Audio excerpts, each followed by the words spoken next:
Fire and Ice by Robert Frost. Afterwards I'll give you the breakdown on what I think about it. So it goes like this. Some say the world will end in fire, some say ice.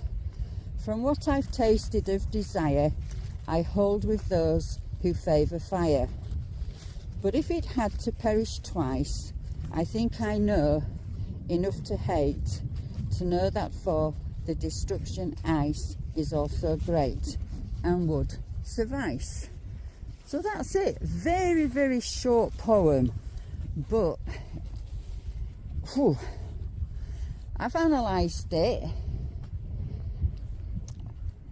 and I think it's a very fascinating poem because it looks so simple, but it carries a lot underneath. The way I read it, Frost isn't literally talking about the end of the world. He's talking about human emotions in this poem, and how both extremes can be both destructive. Fire, for example, represents desire, passion, anger, the emotions that burn hot and fast. Ice, on the other hand, represents bitterness, coldness, hate, the emotions that destroy more slowly but just as surely.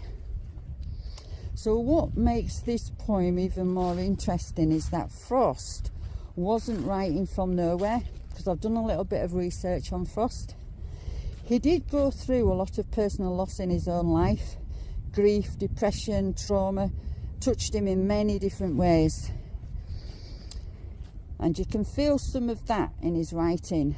He understood how powerful and sometimes dangerous human emotions can be.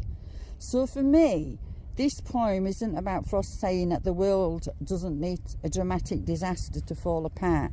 Sometimes our own emotions, too much passion or too much coldness, can do damage on their own.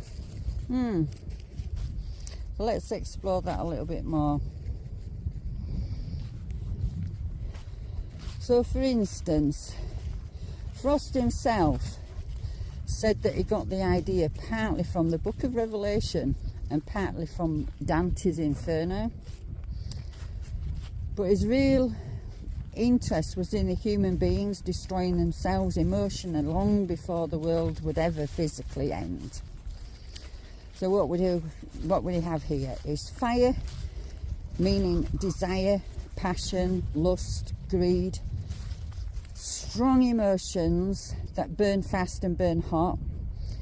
They can consume, overwhelm and destroy. Then you have the word ice, hatred, difference, bitterness and apathy. Cold emotions that freeze relationships.